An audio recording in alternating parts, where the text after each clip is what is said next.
प्रणाम। हमारे सभी दर्शकों को मैं प्रणाम करता हूँ।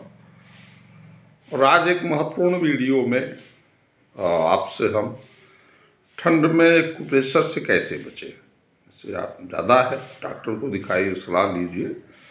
अचानक आपको ज़रूरत पड़ जाए तो आप ये अंगूठा देखें और ये 2 उंगली, इसको इस तरह से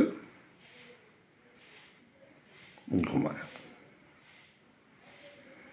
तुरंत आपकी खांसी रुक जाएगी।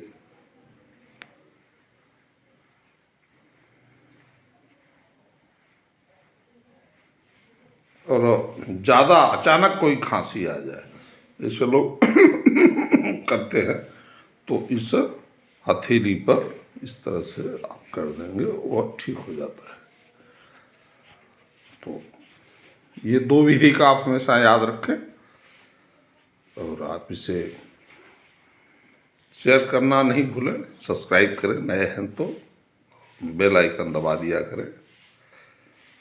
और इसके साथ साथ अगर आपको कोई और बीमारी हो और कोई समस्या जो न समझ में आए तो हमें कमेंट करिए, हम आपको बताएं। और फिर मिलते हैं।